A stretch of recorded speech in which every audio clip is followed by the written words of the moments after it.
नमस्कार, मैं श्याम सिंह। आज हम बात कर रहे हैं कि कार्य में सफलता नहीं मिलती है।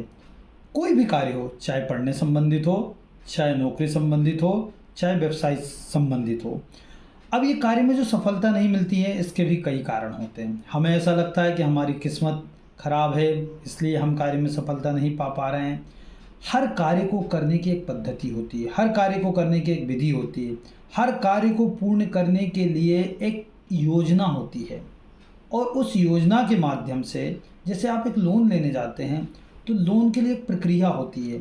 इसी प्रकार से हर कार्य को करने की एक प्रक्रिया है, एक विधि है। अगर आप उस प्रकार से यदि कार्य को करते हैं तो अवश्य आप सफल होंगे। तो पहली बात, अगर आप पढ़ रहे हैं, शिक्षा प्राप्त कर रहे हैं, तो आज का ज़माना कंपटीशन का है, प्रतियोगिता का है। बहुत लोग कोचिंग जा रहे हैं और कोचिंग में अलग अलग मेथोडोलॉजी से पढ़ाया जाता है, अलग अलग तकनीकों के माध्यम से पढ़ाया जाता है, अलग अलग प्रकार से कार्य को अलग अलग जगह सिखाया जाता है। जैसे अगर हम कार्य सीखने जाएं तो कार्य भी अलग अलग स्किल्ड ट्रेनिंग होती है। बिजनेस के भी आजकल नए नए फार्मूले हो गए हैं। आजकल सोशल मीडिया के द्वारा, ऑनलाइन के माध्यम से बहुत कुछ हो रहा है। तो अलग अलग मेथड, अलग अलग तकनीकों के माध्यम से किया जा रहा है। अगर हम वही पुराने तरीके से हम कर रहे हैं तो फिर हमारे जो कार्य है उसमें सफलता नहीं मिल पाएगी। तो हम ये देखें कि हम जो कार्य कर रहे हैं, जो बिज़नेस कर रहे हैं, उस बिज़नेस को और लोग किस प्रकार से करते हैं, उनका क्या तरीका है। जो लोग सक्सेस हैं, जो लोग सफल हैं, जो बहुत अच्छे व्यवसायी हैं, बहुत अच्छे नौकरी कर रहे हैं, बहुत अच्छा पढ़ाई कर रहे हैं, वो लोग क्या कर रहे हैं, वो क्या मेथड अपना रहे हैं, वो क्या स्ट्रेटेजीज अपना रहे हैं, वो मार्केट में किस प्रकार से कार्य को अंजाम देने के लिए अपने कार्य को बढ़ा रहे हैं।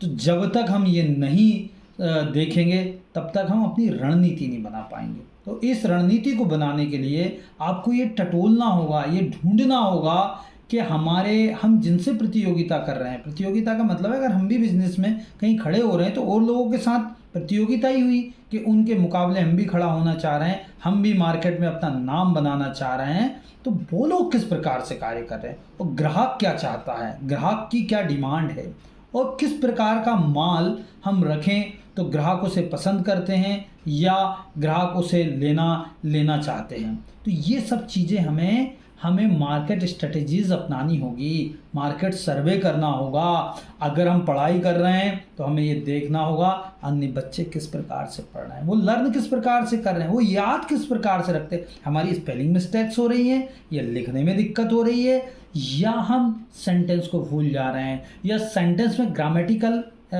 मिस्टेक है या हमारे जिस तरीके से फ्लुएंसी होनी चाहिए लिखने की या जो वर्ड्स होने चाहिए वो प्रॉपर वर्ड्स, जो फॉर्म्स हैं वो नहीं आ पा रही हैं। तो ये सब चीज़ें हम देखेंगे तभी हम उसका एनालिसिस करके हम ठीक से लिख पाएंगे।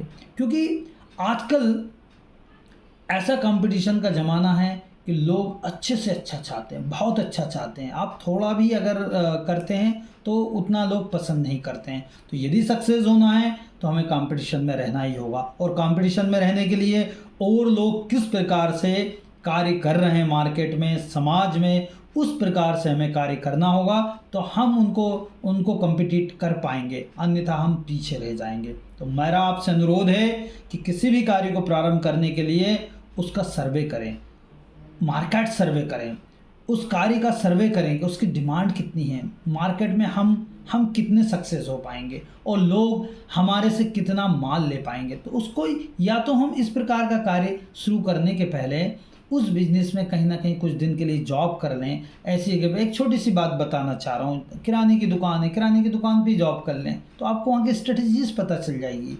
बड़े किसी मॉल में काम कर लें, आपको वहाँ की स्ट्रेटजीज पता चल जाएगी, किस प्रकार से कार्य किया जाता है और किस प्रकार से वहाँ पर जो हो रहा है, मतलब मार्केट में ग्राहक किस प्रकार से आ रहे हैं, ग्राहकों से कैसे बात कर रहे हैं, ग्राहक क्या पसंद करते हैं, क्या नहीं पसंद करते हैं, ये सारी स्ट्रेटेजीज आपको पता चल जाएगी।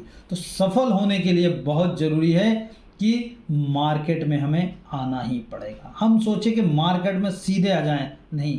जैसे कि आप जानते हो कि स्विमिंग जब सीखते हैं तो कम पानी में सीखना होता है, कम पानी में सीखते सीखते गहरे पानी में जाना होता है। इसी प्रकार यदि मार्केट में उतरना है तो पहले हमें स्वयं को जांचना होगा, परखना होगा, पता करना होगा, उसके पश्चात ही हम मार्केट में कूदें, अन्यथा हमारे विफल होने की संभावना अधिक रहती है। तो मैं आपसे यही कहना चाहता हूँ कि अगर सफल होना है तो हमें मार्केट में उतरना ही पड़ेगा और उतरकर एनालिसिस करना ही होगा। फिर मिलेंगे एक नई वीडियो के साथ। नमस्कार।